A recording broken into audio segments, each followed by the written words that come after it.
What's up, everybody? This is Gina Ifoe, the one and only African superstar, back at it again, live from Accra, Ghana. I have a live stream topic I want to share with you guys tonight. First, giving a big shout out to the customers of the AfricanSuperstar.com. Much love to you guys. November 1st marks our 4-year anniversary of being in business. Very proud of all the hot designs at theafricansuperstar.com. Let's have a message from our sponsors briefly. Yes.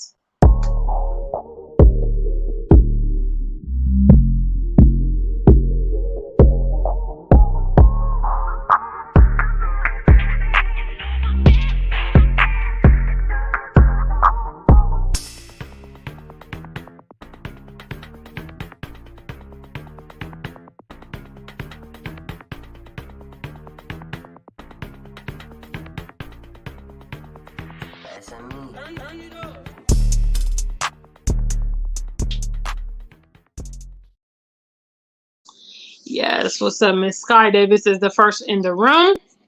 That's right. AfricanSuperstar.com coming up on our 4-year anniversary. So make sure if you haven't got your AfricanSuperstar.com gear, head on over, get a bag. Even if you need, I heard that the lockdowns are coming back to the US soon.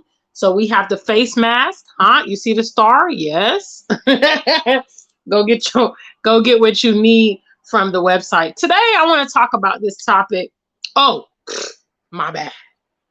Members only who support our platform on a monthly basis. Much love to you guys. And last but not least, the lovers of the African superstar music. I want to, as always, remind you to add us to your streams wherever you listen to music. We are there. Audio Mac, Boomplay, Amazon, Tidal, whatever, Spotify, whatever you're listening to music. Also, you can purchase the EP exclusively at bandcamp.com. We actually have 2 EPs. We have For Every Action, There's a Reaction. My latest EP is STAR, and you guys don't want to miss out what we're doing in the music. It's amazing. I'll be heading to Paris very soon, within the next few weeks, to collect our 2nd music award of the year for Best Diaspora Afro Pop Rapper of the Year. So much love to all the African superstar music lovers and supporters that have made that possible. Today, I want to talk about if you have managed to survive in America as a Black person, you can make it in Africa. I actually came across this very interesting topic in one of the diasporan groups that I'm an administrator in. And there was obviously this Black man who identifies as Native American. We have a lot of Black people that are very confused about their ethnicities, and they have associated themselves with virtually everything else in the world except African. They believe they're Latino. They believe they're Native American. They believe they're Hebrew. Some of them even believe they're white. And so this man identifies as Native American. Although at first glance you look at him, you would obviously see and assume he's a Black man. And that's obviously how the world sees him. So he posted a post about, since he is a Native American, he's not sure where he would fit in on the continent and this and that and the other. So I replied him and I said, look, you may see yourself as a Native American, but to the rest of the world, you're just a Black man. And you, like millions of other people that look like you, that originate in the continent and live in the continent, are welcome there and feel welcome there. And naturally, I just encouraged him to, what I tell you guys all the time, which is come and explore the continent for yourself, and then you can draw conclusions. One of the other comments on this particular thread was the complexity of being a Black American. You grow up in America, even those that grow up in the West, other European countries and all that kind of thing. You grow up in these lands, you're born and raised, maybe in your case, several generations might be there, but you are never seen to be indigenous to that place. This is why there's terms such as African American, Black British, things like that, Afro Latino, because they're implying that if you're Black, You are not indigenous. You are not seen as a native born citizen or whatever, no matter how long you are. There always seems to be that black or that Afro prefix to wherever you are coming from. What I want to offer on this topic is that if you have managed as a person who feels displaced, you have managed as a person who deals with racism, you have managed as a person who struggles socially, struggles, professionally. You've been profiled, you've been minimalized, you've gone through a lot of changes. You were able to live in that very, very hostile environment where the majority of those who surround you don't even look like you. Okay, where biases and all these type of things are regular practice. They're norm in America. You know, when people use the N-word, for instance, our non-black counterparts, when they use the N-word maliciously, I'm pretty sure, let's see how many people we have here. We have 8. Okay. How many Americans or Black Americans or people that reside in America do we have? If you live in America, let me just get a number 1. If you live in America as a Black person, African, Afro descent, whatever, you have rich melanin in your skin, let me see a number 1. Guys, please, I just want you to be on code tonight. Please be a part of the conversation we're having. It's very, very important because I take time out to do these live streams. Okay. It might not be a lot to you, but it's a lot to me because time is valuable. Okay. So I do this to have these thought-provoking conversations with you guys. And it's very important that I'm not talking to myself, because if that's the case, I can just do pre-recorded videos. Hello. All right. So we have 1 Black American, 1 Black person residing in America. Hello. I guarantee that some other of you live in the US. I know Sky's not the only one. So I'll wait for another one to join in our discussion today. What's up, family? We're not going to do it tonight, please. I need that crowd participation. I doubt that Sky is the only person living in America in our chat room currently. I find it hard to believe. So what's up? Okay, we'll do a commercial break while we wait on you guys. The trivia question is, if you live in America as a Black person, African, Afro-Latino, you have dark skin, melanin, you've been through experience, people identify you as Black, let me see a number 1. So we'll have a message from our sponsor, hopefully, when I get back. You guys will be on code. Come on.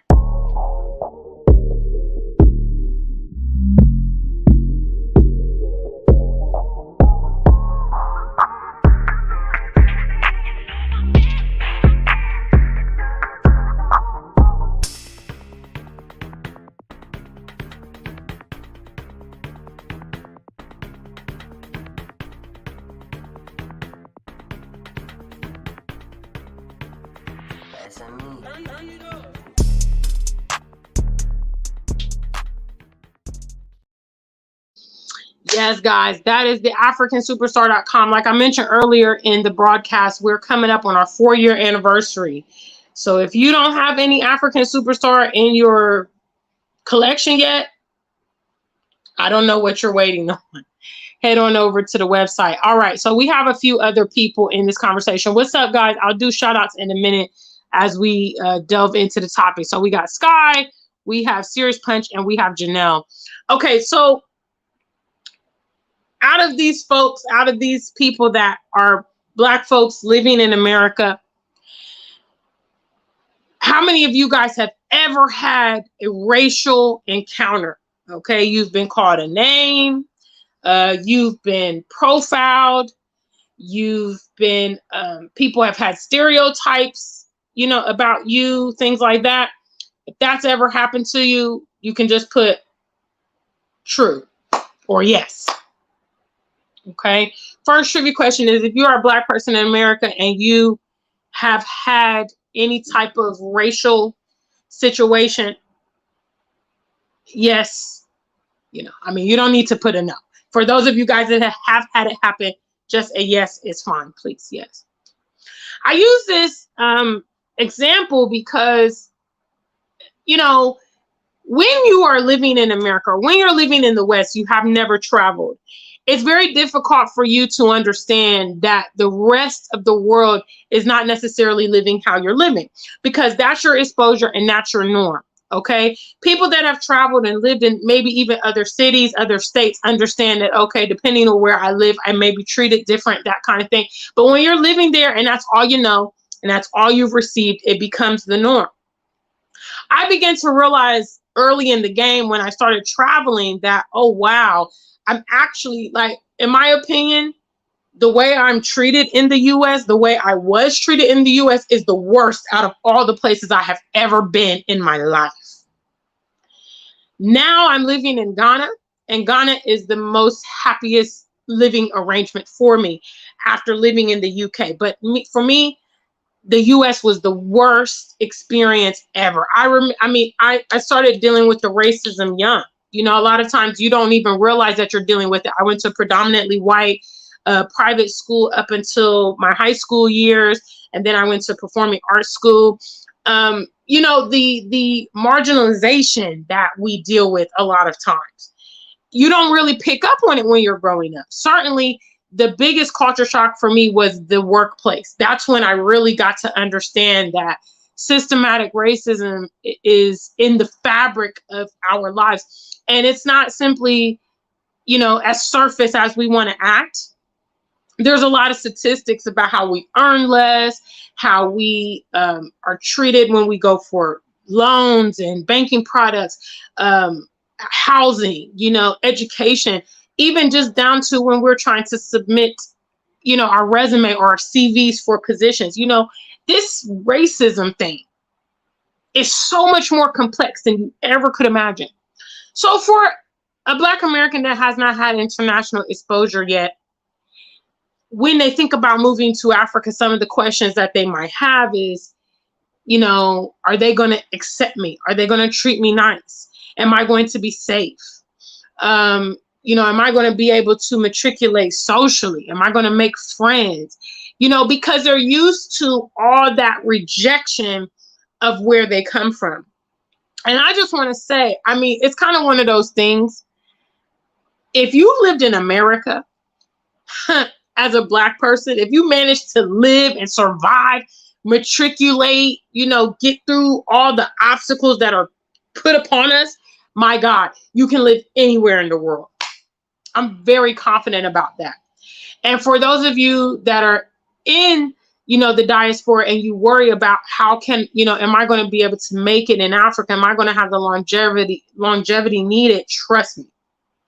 If you can live in those situations where you are like literally powerless, where the whole damn, you know, the whole system is completely inverted, and you know it's inverted. You know that when they profile you at the job, you can't do nothing about it. They tell you you can call the ethics line, and they tell you can make a complaint. Yeah, but I mean, what's going to actually be the recourse when you know that the police can do whatever they want to do? And virtually 9 times out of 10, if that situation involves a non-Black person in uniform against a Black person, you know, the what is the word? Citizen, you know, that they're dealing with or interacting with. Oh no, that's not the right word. Civilian. You know, we know that it's not going to be fair. We know that. Hey, trust me. I'm telling you, if you can survive all of that, if you're a Black man and you've been able to survive in America with all of the terrible things lodged against you, I mean, literally, you know, they don't like any of us. Don't get it twisted, okay? But they leave a lot of space for the Black woman to thrive and, you know, have her place in society because they're not necessarily threatened by the Black female. But the Black male, he's legit public enemy number 1. If you've been able to live in that environment as a Black male and survive, you can make it here in Africa. You can make it anywhere else in the world if you decide to. Okay? And I know it's difficult, you know, which is why I always promote you guys to travel. Because again, as I tell you these things and you're in that environment, until you experience it, it's very difficult for you to understand what it's like to be in a place with an all Black majority. You know, I remember some of the first encounters that I had when I came to Africa. Some of the things I noticed about my behavior was I would go in shops sometimes and I would just be like I would come in the shop with maybe like a backpack. I've come in after the gym, you know, I've got my backpack on, or I've got a shopping bag with me, you know, just something as minimal as I just walk in and they don't even question me, try to take my bags, you know, because they don't look at me as a thief or, you know, that, you know, I mean, it's just not their first intuition when I ask people for things, you know, ask for directions, how people would actually take their time, help you out, direct you. You know, it was just like the compassion, it was like being seen for the first time. You know, people here in Ghana, for instance, they make eye contact with you. You know, little children on the road, when they see you, they wave. When they're coming from school and they see an adult, they greet you. Good afternoon, good evening. How are you, madam? You know, these kind of things. You know, I felt seen. And race wasn't a part of my everyday routine. And it took me a while to get used to that. And I remember when I first went back to Europe after being here, you know, when I first moved to Ghana, I stayed here in Ghana for 9 months straight before I traveled to the UK. And I remember instantly getting to the airport in London and seeing all, you know, obviously all the white people again, and thinking to myself, it couldn't be any more evident to me that this is not where I belong. I immediately was very aware of my environments, you know, the whole dichotomy change, the way I interacted with people. You know, I then became invisible again. Unless somebody wanted to reprimand me now. See, they like telling you what to do all the time, you know, things like that. So big shout outs to family. Okay, I'm going to start with some of the shout outs because I see you guys are now active in the chat room. Good job, family. Hello. Yes, yes, yes. Please don't forget to like the stream. You can also support the stream. You guys know we're going to Paris in like 2 good weeks. So please, please, please, if you can, it will be very helpful. Yes. World Tour is expensive. All right, family. Big shout out to the African Superstar family.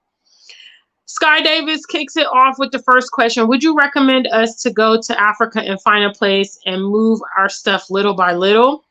I mean, I think the transition is depending on you, you know.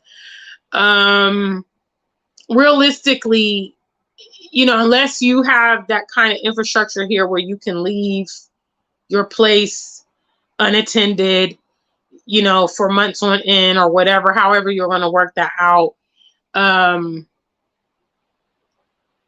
you know, that might be a little risky. And also, with it being tropical climates, one thing I've noticed is that, you know, with the heat, in some cases, your goods can get spoiled if you have leather, those kind of things. So if you just have your apartment packed up for months and months until you're here, some of your things can be deteriorating while you're not around. I mean, obviously, it's a tropical place with a lot of moisture, you know, maybe sometimes insects or whatever. If your place is left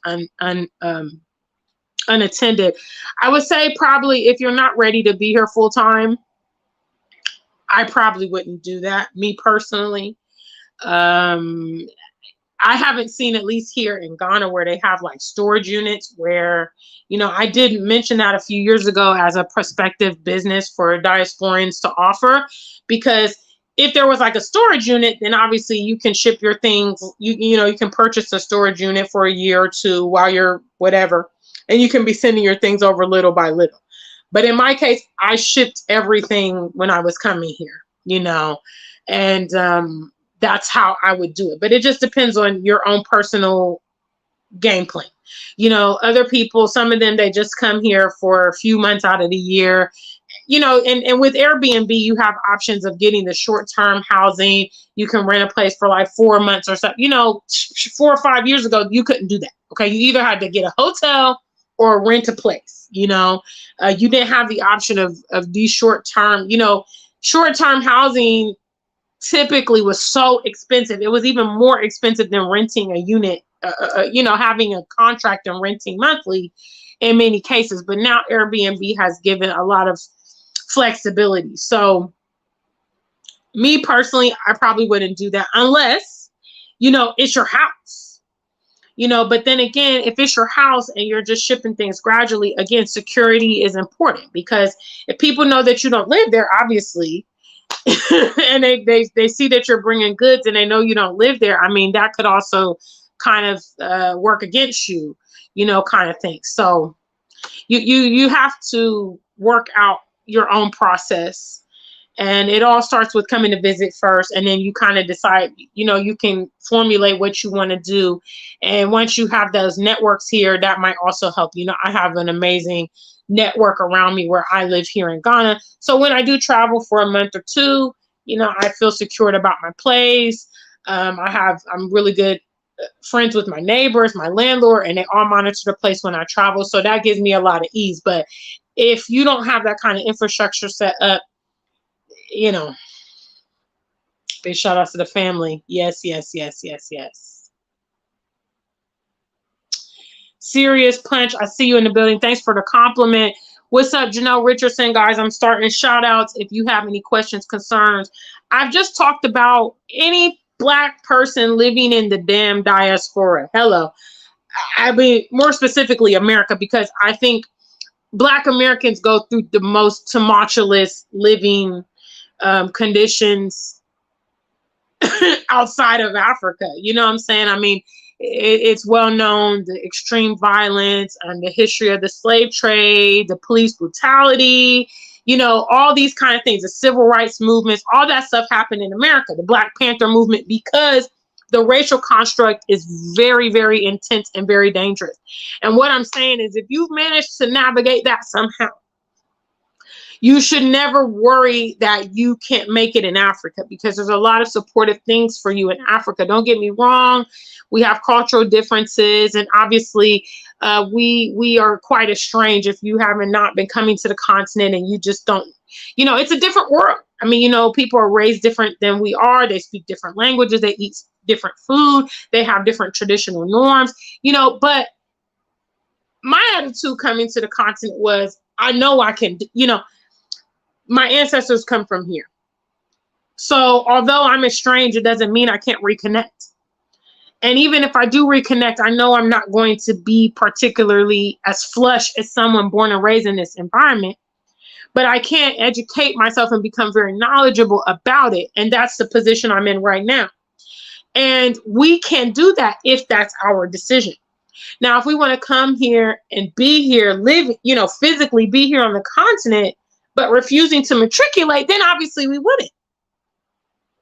You know, we would just be living here, but we're not fraternizing. We're not educating ourselves. We're not getting abreast. We're not doing any of that stuff. We're not connecting the bridge. So yeah, we will continue to be estranged even if we're here. That's our burden. Okay. It's not our fault that we don't have all the history. It's not our fault that we're estranged. It's not our fault that we were in foreign lands. You know, if you're the product of, for instance, migrants, whatever, you know, and your parents made the decision to be there, or your grandparents made the decision, because in some cases, you know, people choose to migrate to these places and they may not be a product of the slave trade or whatever. You know, all those decisions that get made before you become a human, before you become an adult, is not your fault. But what you choose to do from that position, that is your decision. That is your decision. And a lot of our people, I don't know where I come from, and I don't know this and that. Well, guess what? You're going to have to do something about it. Because if you don't take the time to know where you come from and find out where you come from, you always going to never know. There's never going to be a day you wake up and you're like, oh my God, I'm from Calabar in Nigeria. I'm from Douala in Cameroon. Oh my God, it came to me in a dream. I'm from Accra. It's never going to just come out of the sky, fam. And if you're like me, you're particularly angered by the fact that a lot of history has been restricted from you. You're particularly vexed about that. So in my case, it's become a crusade to find the information that was hidden from me. You know, I refuse to keep living under those pretenses. No. And I'll utilize my resources to get the answers, to find the answers. You know, and better yet, try to change the dichotomy of the future of my people, my family lines, and all of that. Big shout out to the African Superstar family. African and Blessed to Travel says, I'm an African American happily living in my new home of Senegal. Big shout outs to African Blessed to Travel. You see, plenty success stories of diasporans that are settling here on the continent and making it happen from coast to coast. We got people living even in North Africa. We got Matrona on a mission in Egypt. You know what I'm saying? Lots of people in the East, lots of people in the West, lots of people in the South. You know, but again, I personally believe it's got to be a decision to make it. You know, part of the mission statement of this channel, which is called SMP. Big shout outs. If you guys know SMP, put SMP in the chat room. SMP is our mission statement, guys. It stands for strategy, maturity, and patience. Okay. If you are practicing SMP during your transition, you're going to calculate a lot of the costs that come up. And even for the unforeseen things that come up, you're still going to have the tools to manage it. Have I dealt with unforeseen things here in Ghana? Absolutely. Has it rattled me to the core? Have you guys seen me lose my composure? Have I failed? Have I packed my bags and relocate? No. I knew that coming to the continent was something very complex. I knew that I was a pioneer of sorts. Okay, because when I got the bug, when I first became interested, it was before year of return, and it was before the vast amount of the diaspora had their sights set on Africa. Okay, at that period, most diasporans were not interested. You know, there were just a limited amount of us that were interested in already traveling to the continent. You know, at that period, when I first looked up African travels, you know, a Black person doing African travels, there were only 2 YouTube channels that had the content. Dynasty Amir and African American in Africa, a young woman and her family living in Namibia. That was it. Now there's thousands of, you know, channels with content all over the continent, but that was before the hype. You know, coming here, you're going to count it up. If you are someone who you're like, you know what, look, you're being honest with yourself. And you know what? I love England. You know, I love England. I love America. I you know, even some of you that maybe have come here to the continent and you know, the culture shock was serious for you, you know, and maybe you feel like, I don't think I could live there. You know, I like going for holidays. I like going for a month or two. I like spending the winter there because I don't like cold weather, but I think, you know, ideally I'm going to just stay in the West. That's cool. You know, but I say if you get to the level where you feel like you're ready to move your operation here, you're ready to move the kids here, move the business here, you know, sell everything you have in the West, ship everything, ship your car, ship your furniture, whatever. At that point, you need to be exercising SMP to make your turn, make it long term. You know, if you're moving on the premise of your kids, you're like, you know what, it's too dangerous for my kids in America. I don't want the LGBT getting in their brains. In England, you know, in England, they got drag queens coming to the school reading to children that are probably under 6 years old currently.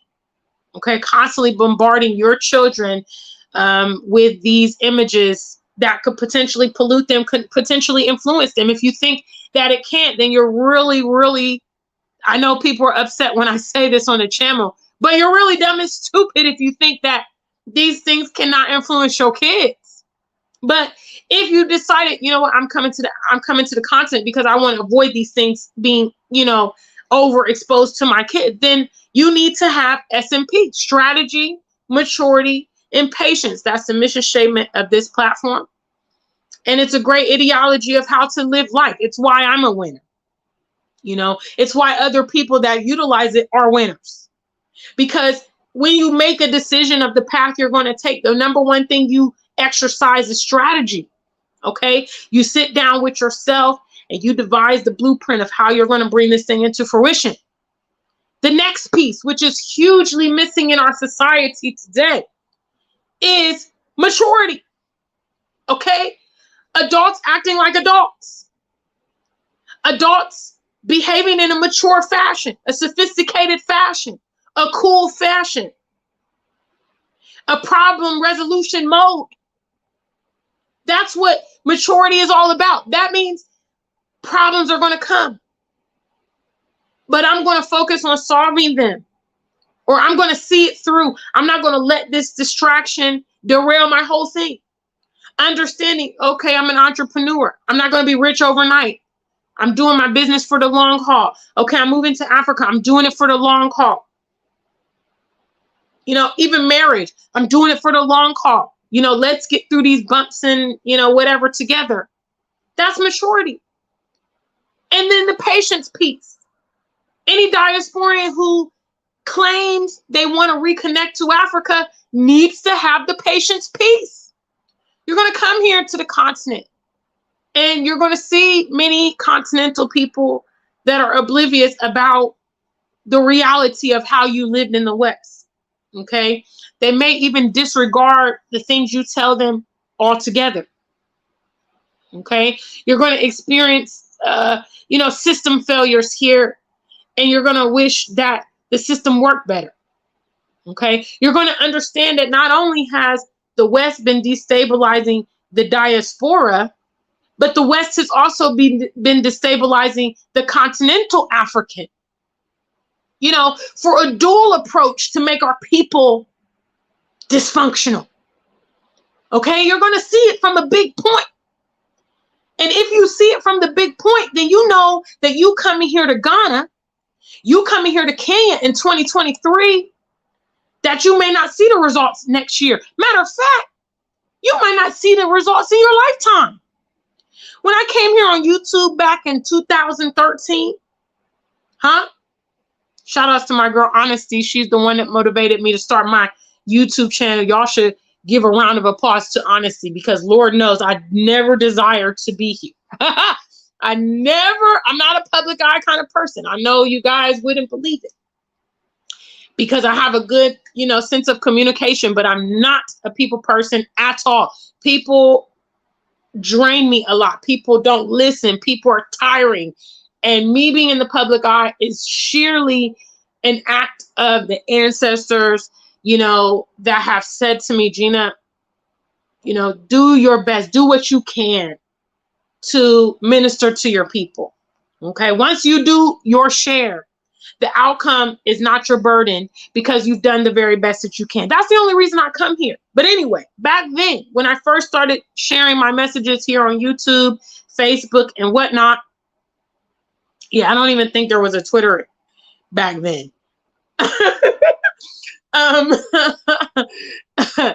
But, nobody was really interested in a lot of the things that I talked about. I shared the message regardless. Before I made my first video, I said, hey, I'm entering the social media world, so anything could happen. You never know which video goes viral. You never know what could happen. I've been exercising SMP in my life since before, we coined that phrase together, because it's the way forward. But rest assured, when you exercise it, I don't care what you apply SMP to, strategy, maturity, and patience. I don't care what you apply it to. If you apply it to your kids, if you apply it to your business, if you apply it to your education, if you apply it to your travels, just your general outlook, it's going to pay off. Trust me. Trust me. Big shout outs to the African Superstar family. What's up? Amina's in the building. Yes. Everybody's answering here to the first trivia question, which is if you are Black in America and you've been through racial situations and you know those situations had to do with your color, huh? You've been through all that. And now you're looking at the continent and you're asking yourself, can I make it out in Africa? You know, how can I make it? And you feel so ignorant and you feel so behind the 8 ball. You feel like, gosh, I'm 45, I'm 50, I'm 32. You know what I'm saying? I'm starting all over. I don't have anything. And I'm going over here as an adult and I'm just, you know, you come to Africa and, you know, you experience the culture shock and you're just like, how can I do this? You know, like, am I going to be able to do this? All the BS that you've been through in that place should inspire you to make it in your homeland. Oh, yes. You should no longer be ready to be deterred from your homeland anymore. Okay? Maybe in the case of, you know, the well-rooted Black American where, you know, literally, in some cases, some people can trace their families back to, you know, the transatlantic slave trade. They know some of their family that maybe were freed slaves or they worked on these plantations. I've seen people that have been able to trace their family back. You literally understand that your family was imported from Africa. And for several generations, you have been estranged from that. Do not let anyone anymore make you feel that you can't make it happen here. You've got to have a drive to make it happen here, because the beauty is that depending on how you play it, especially those of you guys that are building families, having families, you have children in your lives and things like that, the decision that you take directly impacts their future. Directly. You can change the name of the game by what you do in their life. They will not grow up ever saying, I've never been to Africa. I don't know where I come from. I wonder if I go there, if I can live. I wonder if I'll make friends. You know, they won't grow up without knowing the cultural norms. It's possible for them to learn the languages and all of that stuff. Some of my nieces and nephews, they're growing up here in Africa right now. With my youngest one being Adira. My niece just turned 5 years old a few weeks ago. She's literally going to her first school of her life here in Ghana. You understand? Her parents born and raised in America. She came here as a, you know, few years old little girl. My nephew Asar, you know, growing up here in Ghana. You know, it's so powerful. But guys, in order for us to be able to do that, we've got to exercise strategy, maturity, and patience. We're adults. That's what we're supposed to be doing. That's what we're supposed to be doing. We're not 16 years anymore. We're not a baby anymore. We're not a teenager anymore. We are now the new blood. We're the new adult generation. And we need to function as the adult generation. And if we have grievances and feel like our ancestors failed us, you know, maybe our parents or grandparents were like, dang, why didn't y'all do this? Why didn't y'all do that? Why didn't y'all? Then we need to pick up the slack and realize the decisions that we make now impacts the very next generation. It's a fact. Big shout outs, guys. I'm doing shout outs. Yes, yes, yes, yes, yes. Janelle says, I know I don't have to be called the N-word to experience racism. Absolutely. The worst kind of racism is that systematic. Yeah. When they call you the N-word, it makes you upset. But when they flex that systematic racism on you, whoo-hoo, that impacts your livelihood. That impacts your upward mobility. Okay? That impacts the lifetime earnings you're going to make. That impacts the opportunities that you get exposed to. Huh? In some cases, you know, they're being racist to our kids in the schools. It impacts your education. Sometimes they're not adequately educating our kids because they feel like, well, they don't have to. Huh? Some of you guys may have had teachers. I know I had this teacher, this English and literature teacher at Fort Hays. Hello. That's the school I went to in Columbus, Ohio. This teacher was extremely racist. Okay. She was known, now you guys know, as articulate as I am. Okay. Always an avid reader, always an avid writer. I would work hard on my research papers and all that kind of stuff. No matter how hard I would do, I would even take my papers to get them proofread by other teachers and professors. Whenever I gave them to her, the highest mark I could get was a C in her class. There was mediocre white kids that were getting straight A's and B's on their assignments. And then all of us blacks, you know, Latinos, we were getting C's and below on our paper. You see, this kind of stuff happens as well. Big shout out to the African Superstar family. Arab Black TV says we need more money networks among ourselves so that we are living well wherever we go and that we don't have to work and put in hours at a job like back in America. Well,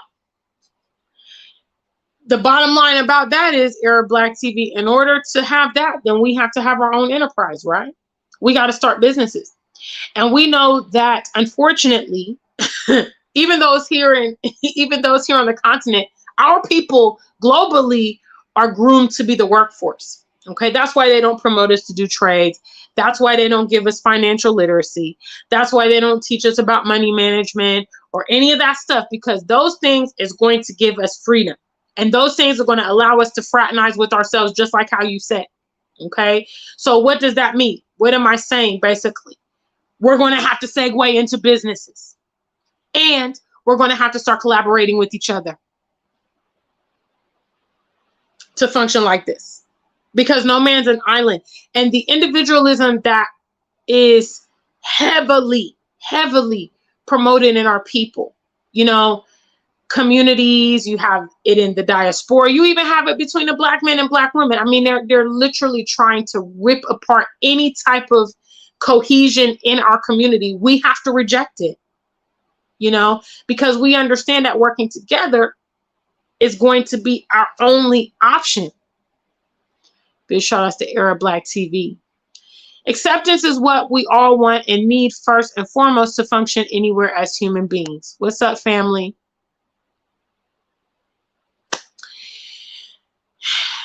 Arab Black TV says, I'm definitely actively trying to get an African woman to move to America with me. I have also considered moving to Africa, but I have to be really set up to do that in the way I want. It's challenging, Arab Black TV, let me tell you. Let me tell you. Because, you know, people that are here on the continent, they have a totally different perspective. Obviously, they've been brainwashed that the West is where all the opportunity is.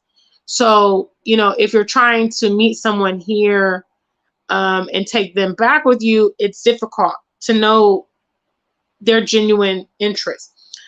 Consequently, trying to get someone in the West to also migrate with you is another animal.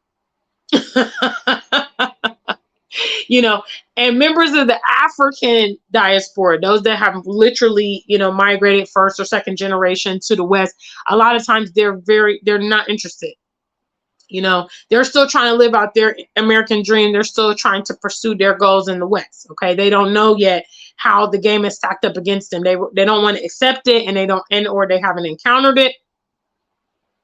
You know, and to a certain degree, the whites, you know, they do have a different context of how they treat African migrants compared to Black Americans, you know, which also seeds the whole concept that we are just unruly and we're bringing on what we experience on our own because Africans are not necessarily getting the same type of backlash that we get. So the white man has figured every avenue of playing us against ourselves. He's doing it. Okay. I've now lived in 3 countries. All right. I've lived in America, the United States, I've lived in the UK, and I've lived in Ghana. And I see that depending on where you are, the strategy, because see, they know S&P. If y'all don't know S&P, they destroy hell. No S&P. Yes, strategy is the number one thing they got. Okay, this is how we're going to do with the continentals. This is what we're going to do with the Caribbean. This is what we're going to do with Latin America. This is what we're going to do with the US. And this is what we're going to do with Europe. And we're going to pit them all against each other and confuse them. And by the time, you know, we're going to do so much damage that it's difficult to sort through it all. So that's why, you know, unfortunately, when a diasporan relocates here to Africa, in their mind, they're thinking, okay, I'm going to get on the ground, team up with some local people, and we're going to live the dream. Well, when they get here on the ground, that local person has a whole different agenda than the diasporan. The concept that I'm coming up with really, I mean, I'm not even successful at this point because I'm definitely assessing the situation. And I think probably the most ideal person, you know, people for maybe relationships are going to be those diasporians or African migrants that have relocated back to the continent. Because I think the exposure of both sides of the coin is what would make them the most compatible with you. It's really, really difficult when you're dealing with one or the other, you know. And those people that have also made the transition, they've also demonstrated that they're willing to invest, that they're serious about it. They've also come to the conclusion they don't want to be in the West. They don't want to raise their family there no more. They want to try to make it happen here in Africa. So I think for diasporans that are dating and all that stuff, that may be the best type of option, because they're going to be more, you know, like-minded than others. You know, it's very complex. And then you know, with the other people, you have to worry about, you know, when you're coming here to the continent and you're dating, you have to worry about the motives, you know, and is that interest genuine? Big shout out to Arab Black TV. You owe me a super chat on that, because I just went in on that point. Big shout out to Arab Black TV. What's up? What's up? What's up? Tarot Destroyer says higher than deaths from disease, accident, and crime combined, Blacks are disproportionately impacted by abortion. While representing 13% of the U.S. female population, Blacks account for 35% of abortion. Absolutely. If you've been able to live through that, hello. Black women of the diaspora, you've been through all that. That Tarot Destroyer just broke down some of the facts. You don't even need to worry about, can you make it in Africa? You literally have dozens of threats that you are facing every day. And if you've not been, you know, severely affected by one or more of them, count yourself extremely fortunate, because I often tell you guys on this channel, the people that we know that have become hashtags, none of them had that as their future goal. No, none of them, when they were 5 and 6 years old at school and somebody said, what do you want to become? Oh, I want to become a victim of police brutality. Oh, me, I want to flip out and kill all my friends at the workplace. Oh, me, I want to be, you know, harassed by my neighbors. Oh, me, I want to make proportionally less money than my white counterparts. None of us want that. But because of the environment that we're in, we become subject to a lot of these things. And you won't really know until you take a step out, guys, just how much you're suffering. You'll never know how other people are enjoying their lives compared to you. And you're American. And you're living in America, and it's supposed to be so good, and it's supposed to be the land of opportunity, and but you can't see it, and you can't feel it, and all you feel and all you know is struggle life. And most of the people you know is struggle life. Even people that are rich, even people that are educated, even people that are prominent. Okay, they can't enjoy their lives. I remember I saw this one documentary on YouTube. This was several years ago about, I think it was saying like the top 5% of Black people. It was a special that was on BET, I believe. And these are people that are very, very wealthy Black people. I think one of them was like owned some type of network, or it wasn't the guy from BET, but anyway, they did this episode, and this woman talked about how she had a mansion. And when she's the first Black lady who did something. I can't remember, sorry. But she was talking about how when she went to sell her luxury mansion, the realtor told her that she needs to remove all evidence of a Black person living there, which means she needs to remove some of her artwork. She needs to remove her pictures because, and obviously they've done studies of this, when it's a property being sold by Black people, the appraisal will be less than if that same exact property got appraised with white owners. You see, this is why I ultimately had to leave the U.S. Nobody's ever done it, called me the N-word to my face or nothing like that. I'm more concerned about the systematic racism that's impeding all the different fractions of my life. When you go to the hospital, and you're not getting adequate medical care. As a Black woman, they have this stereotype that we're stronger. We have a bigger threshold for pain. When we go in there and complain about pain, they don't take us seriously. Some of you guys have probably gone to the doctors and they just tell you, oh, it's okay. Well, just try this, just try that. I've heard stories of people complaining of headaches and pains and all this kind of stuff, repetitively going to the doctor, being turned away, being told, oh, no, you're healthy, nothing's wrong. And then later on it being a serious health condition because they don't listen to us and they don't care. You've been through all that in America. And you wonder if you can make it here in Africa. I'm telling you, that's probably the most dangerous and intensive environment that you will ever live in, unless you're military and you're going to the war zone. If you're a military person and you get deployed and you got to go battle and fight and do all that, okay. But as a normal civilian, living in America as a Black person, that's the worst place for you to be. There's no place in the world where the racism is the way that it is in America. No place in the world. You instantly, some of you guys have probably had the sensation, you get on a plane and go somewhere and you instantly feel better. You instantly feel like the air is fresh. You eat better food. Okay, you feel safer. That's what led me to move to the UK. When I moved to the UK and I realized that guns for civilians were illegal, that even at that period, I first went to the UK in 2014. The police officers, the majority of the police officers, they don't even hold guns. They're taught all kind of restraining, tactics to take down people that are, misbehaving or whatever. Not to say they don't profile in that, but still, the police brutality, you can't even compare the proportions to any other nation in the world. And somebody coming from that environment would be worried about here in Africa. Your fears are very displaced. Very displaced. Big shout outs. What's up? What's up? Arab Black TV. I love Africa and everything it represents. Big shout outs to the family.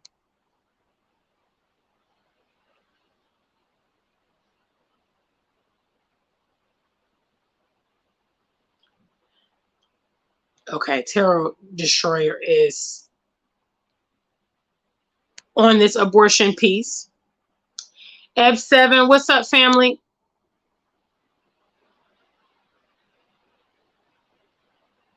I don't know what this question is. How does a person kind of decide? I don't know what that means. Oh, you say so. Okay, good. Thanks for letting me know, girl. Big shout out to the family.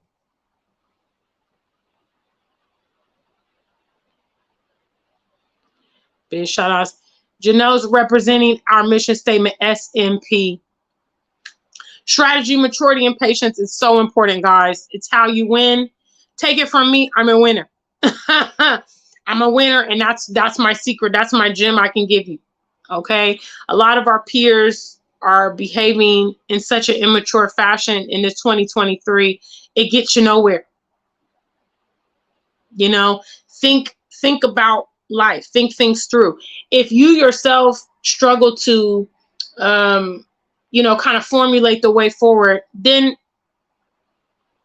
start observing how other people have navigated. You know, that's one of the reasons I was here on YouTube way back then, before I started venturing to the continent, was to get some understanding of what to expect, to get some visuals, to get some context, to get some content. Okay. There are people that you can, role models, or people that have done it before you have done it, that can maybe advise you, or at least lead and guide you, or at least provide you information. Okay. That way you can then figure out how to strategize some of those things. Sky says, I do want to have an online business up and running before leaving, where it will replace my job income or even supersede it. That's a good plan. I would say, which is one of the reasons I kind of went into the music after they took my YouTube channel. Okay. Back in 2021, I realized that having online streams of income, it's good and not so good. And ideally, what you probably want to do here on the continent is, yeah, you can have that online rolling, but you want to do something tangible. So I decided that, okay, if I do the music and I have the music, even if they wipe me off of YouTube, I still have cultivated real tangible people and fans and business from online. You should use your online as probably the initial platform for your business. And then strive to, I know they're telling us, oh, brick and mortar is going out of business and you need to do everything online, and online is the way forward. Well, here in Africa, there's still a lot of needs. Okay. They're developing nations. So tangible business is good. If you can figure out how to plug in, some people are doing farming, some people are doing construction, like Sister Yah, she's doing construction. My other girlfriend, Felicia, she's doing farming. People, my girl, Lalit, she just opened a school. People are doing restaurants. So there are a lot of tangible things that you can be doing that can generate you money here in Africa. And that's what's going to probably help you get rich, really. Setting up something here, and as it matures, that's how you make it. That's how your favorite pizza shop started. That's how Walmart started. That's how the bank started. Everybody started with one location and then built it up. So big shout out to family. What's up? What's up? What's up? Janelle says, I'm planning and searching, getting my mindset ready for the move. Absolutely. Do that. I mean, I'm not trying to be funny, but that's kind of why I've been coming here all these years, Janelle, just for you, just to help you get your mind right, so that when you come here, you will win. You'll be successful. It's surviving and thriving and making it happen here on the continent is a conscious decision, and I would say all of my friends that are, my closest friends that are here, all of us have made that decision. We've all decided, hey, there's no turning back. So we need to figure out how to get it popping on the continent. We've all decided, okay, even if I need to, re-strategize, get on my feet, bounce back, whatever, I'm going to make this African option work. And with that mindset and that dedication, you can make anything happen, So good luck to you, Janelle. I know that, Sky, I've been through, babe, I don't know where you've been at, babe. Maybe this was before I went over it, because I just literally went over it. SMP, strategy, maturity, and patience. That is our mission statement here on the African Superstar Black platform. Okay. And that's how we address our concerns. That's how we do life. That's how we win. It's SMP, strategy, maturity, and patience. I keep hearing this, Jarena. I keep hearing that they're talking about a new strain of COVID and that they're talking about lockdowns. And I asked a couple of my friends, I'm like, have you heard anything? I've had people in America and the UK. I don't know. I mean, is COVID, are they back talking about it on the news? Even Trump recently put out a video talking about how they're trying to bring lockdowns back to America. So I don't know what's going on. I hope not. If so, I'll be right. I mean, y'all know I live in Ghana, so that's where I'm gonna be at. So, see, this is why you gotta have that SMP. Huh? Which year? Okay, next trivia question. Which year was the last lockdown, guys? Which year was the last lockdown? Big shout outs to the family. Look at Janelle. She owned it. She put it there for y'all that don't know the mission statement. All 30 of y'all that's in here. Hey, guys, don't forget to support the stream, like the stream. Be a part of our conversation. If you are a Black person, if you've lived in the diaspora, you've put up with all that racism. You put up with being a minority. You've put up with systematic racism. You've put up with profiling and stereotypes and all that stuff. You should never be afraid to come to the continent.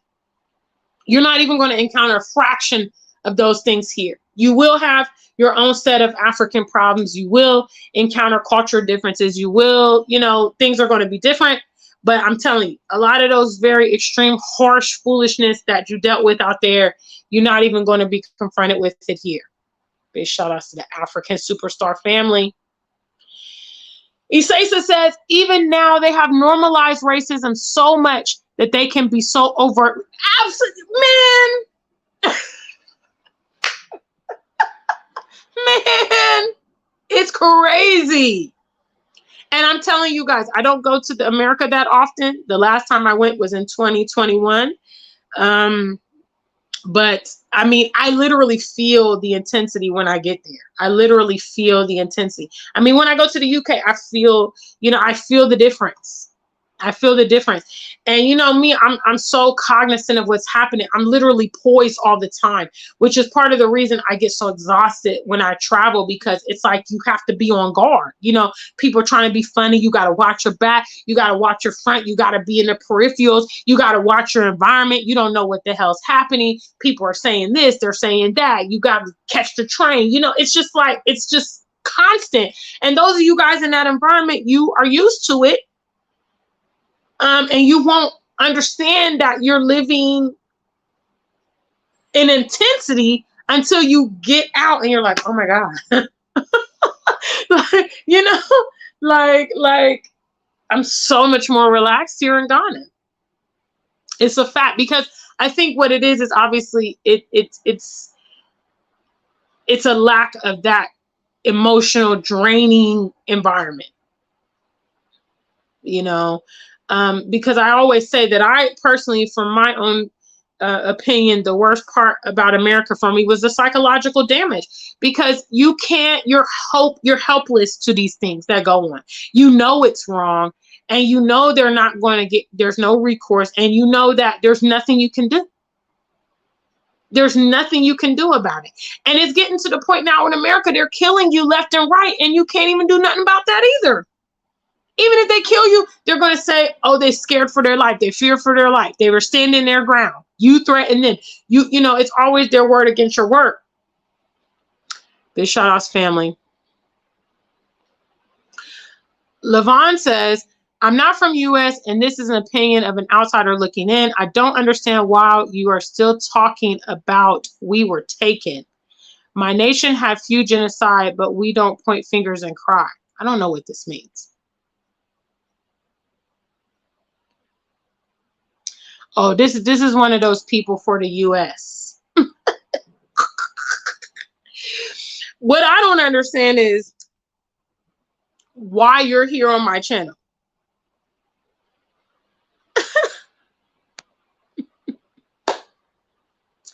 That's what I don't understand, because this is like you, people that this conversation does not pertain to.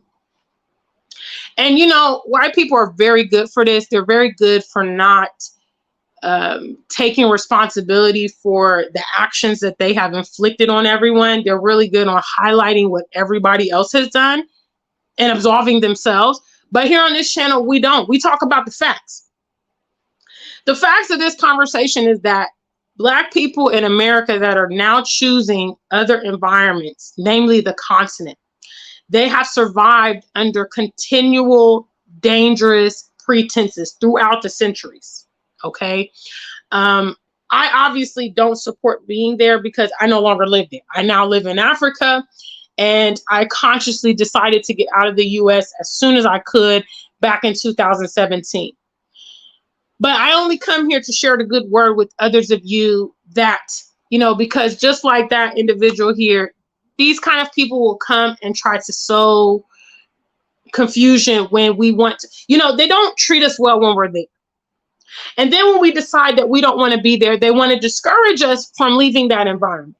And bringing up, oh, but I don't know, if you can make it. They don't really like you. This is exactly what they have been doing all these years, is poisoning the diaspora against the continentals, poisoning the continentals against the diaspora, to make it seem like, telling those of us in the West that we're not welcome in Africa, that there's nothing in Africa, while they freaking come over here, buy properties and vacation. Telling those on the continent that America's the land of opportunity, getting them over to just become the dirty workforce. Leaving out conveniently the racism and the gun violence and all of that.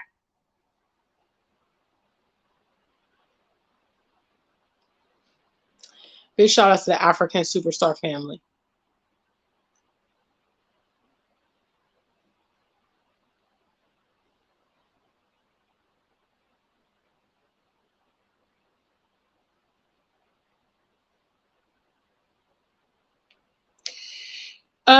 Guys, moderators, those of you with the wrenches, please, please, please be on your game, okay?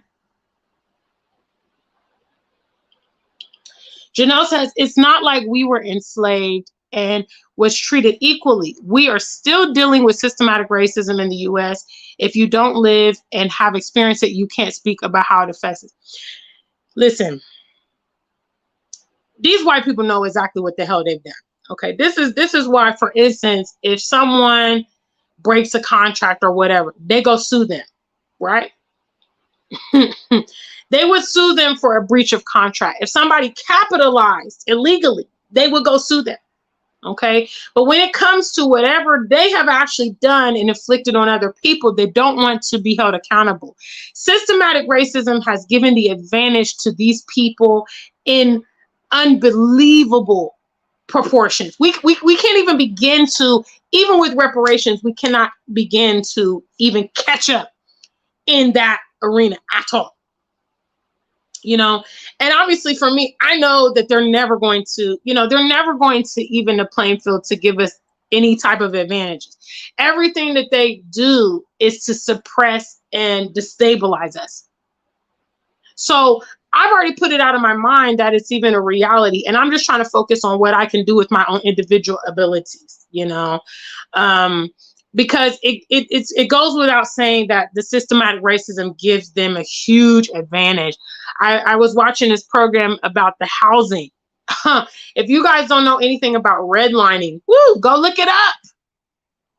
Redlining was a huge booster to white America, allowing them to buy properties very cheaply and get huge returns within a few decades, while they strategically devalued Black properties and Black urban areas, and even in many cases put the interest rate so sky high that people could not even, buy properties, because that was how many people built their wealth, and all these things. I'm not getting into that. What I came here to talk about,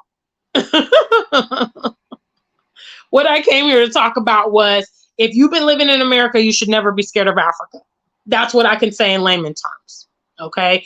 If you've been living in America, you managed to survive, you managed to live, then you should never be scared of coming here. Because trust me, okay, like them dumb people in my chat room today, those that come to create division and drama, they're not even, get away from them. Get away from them. That kind of stupid antagonistic BS. Them conversations you got to have in the workplace with your after a Beyonce concert or after the next hashtag, you come to the office and they definitely want to provoke you as the Black person or one of the Black people in the office. They're going to deliberately come to you with this topic and say, hey, Dr. Sherry, what do you think about this? What do you think about that? Did you see Beyonce last weekend? So antagonistic. It's what they do. They do it because they know that they know they're obnoxious. Okay, they're not as stupid as they would like to pretend to be. They're like the master manipulators. And they have shown their colors all around the world, not just to us guys, all around the world. Asia, Europe, Latin America, everywhere they go is a trail of destruction. Is it a coincidence? Or am I just imagining it? You know, what other nation has colonized the world? Which other nation? Here in Africa, invasions don't even happen. When have you heard of Nigeria invading Ghana? You know, Zambia rolling up into Zimbabwe, say, hey, you know, we're not going to share this waterfall with you no more. That's white people stuff. That's what they do. Big shout outs to the family. Make sure you guys hit the likes. Big shots. What's up, GBL? Nana Dreams, I see you in the building. What's up? What's up? What's up? Black Messiah says, I live in the US and I feel like an abused, endangered species. I wish I could live in Africa. Unfortunately, I don't have the savings. USA owes me reparations. I'll leave when I get the check. Big shout outs. What's up? What's up? What's up? Thank you so much. Wow, who sent that in? Black Messiah, I appreciate you, man. I appreciate you for being the one out of 34 people watching today. You get to be the one, and I really appreciate it. Thank you so much. Big shout outs to you today. Reparations, absolutely, you know, but I mean the likelihood, I would say those of you guys, you know, think about the plan B. What you gonna do if they don't, you know, what is it? Bad boys, what you gonna do? What you gonna do? You know, what you gonna do? If they don't do it, what you gonna do? Because I'm telling you, anything that is going to give us the competitive advantage, they will never do it. What's up? What's up? Thank you guys for the super chats, man. Nana Dreams, thanks, babe. I appreciate it, man. Because I be coming here, and it's all out of love. And I be having to deal with comments and people in my chat room and stupidity and all of that, just because I'm literally telling you the good word. I'm literally telling you, if you're like Black Messiah and you feel like an endangered species, then I don't want you to have to be staying. I don't want you to have to deal with that. You have options. Now, is it going to be easy transition? No. There's currently no vehicle for us to do what we're doing. Those of us that are coming here and settling in Africa, like we're literally navigating and creating paths and exploiting loopholes and all that. Because there's no formal channel. Okay. Fortunately, some of us are trying to, you know, provide information because this is how, in a real community setting, this is how it should work. Okay. I go first and then I pay it forward to the people coming behind me, right? That's how community is supposed to work. So therefore, when I go through it and I go through some barriers or whatever, I provide that information for you guys. I mean, there are people that have come after me. It took me years to come to Ghana. You know what I mean? First trip 2016, relocated 2020. Okay, had a migration to the UK in between. It took me years to do what I'm doing now. And I'm still even navigating it. There are people that have come behind me that have been able to make a smooth transition, you know, because they had the necessary information. They didn't have to go through. They're actually able to come to the continent with some concept of where they're going. You know, again, like I said, there was 2 YouTubers when I was looking into the continent. When I took my first trip, 2 YouTubers, that's all I had to rely on. You know, their information. Because obviously we know when whites migrate and they become expatriates and all this, their experience is different than ours. So I didn't really want to hear from them. I want to see other Black people, other Black Americans, other Black diasporans going to Africa. That's what I want to see. Now you guys have the option of thousands. You guys have all the different countries. If you're interested in Gambia, you got YouTubers in Gambia. If you're interested in Kenya or Nigeria, you have a lot more resources as to how to do this thing. You can see the visuals. You can find housing. You can make friends. You know, you can do a lot of things that's going to help you set up your networks, you know, but you need to do whatever you need to do. And one thing you don't need to do is be afraid. Okay, I'll have to add it back to you, Isesa. I'll have to add it after this. Okay. What's up, Michael Jackson? What's up, Michael Jackson? Big shout outs to the family. That's how hypocritical they are, Nana Dreams. They pit us against each other, tell us there's nothing over here, and then they're coming over here, getting the minerals, getting rich, getting, coming over here, having sex tourism, doing whatever they want to do. They don't want us to enjoy. You know what I'm saying? Like, it's so crazy. Big shout outs to the African Superstar family. Yes. So that's what I came to talk to you guys about today. Again, special shout outs to our super chat donors, Black Messiah and Nana Dreams. Big shout outs to the African Superstar family. Guys, I hope you guys have liked the stream.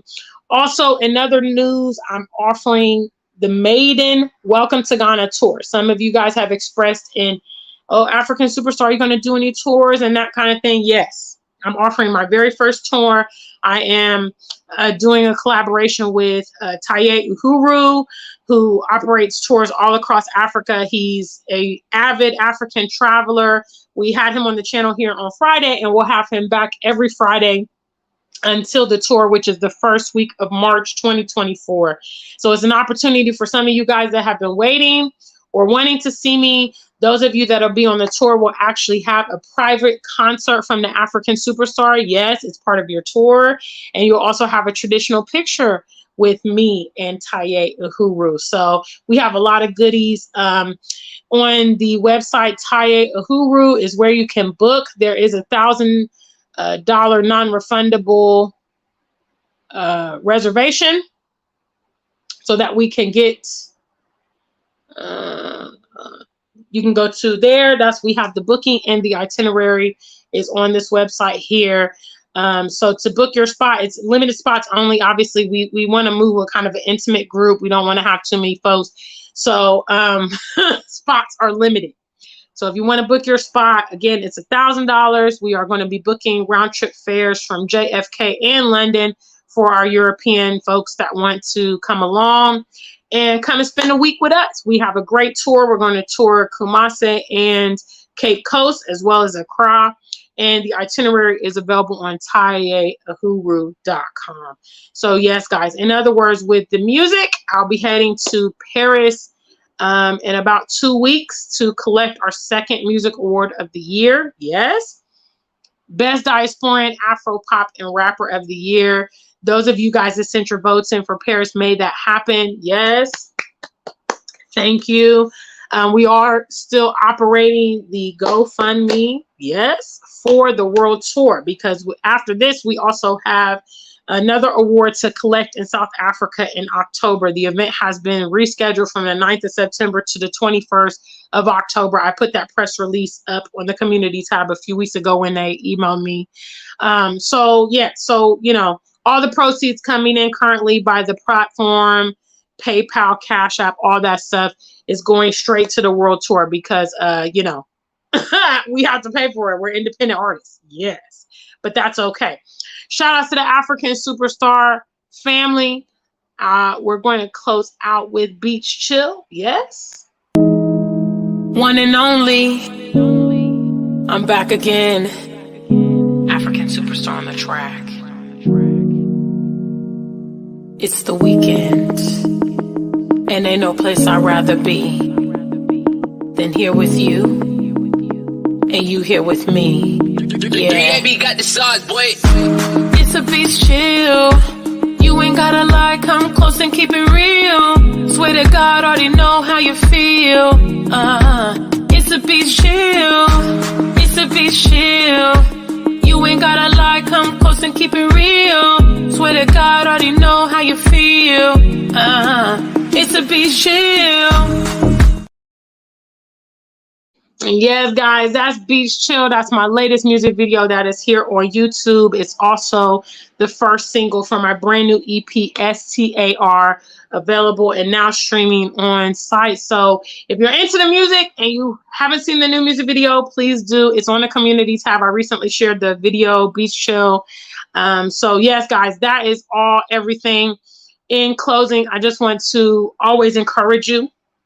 You know, do not be discouraged by the difficulties that are surrounding you taking the next step. You know, you're not dead. A lot of us are relatively young. So go and attack your dreams. You know, if you fail for some reason, you can always go back and re-strategize. You know what I mean? But if you don't even start, you don't even try, you can guarantee you're not going to achieve anything. So I appreciate you guys being with me tonight. Yes, big shout outs to the African Superstar family. I'll go ahead and say something and make sure you get your wrench put back in. And thank you everybody else who was here. Until we meet again, stay black and true. If you ain't black, just stay true.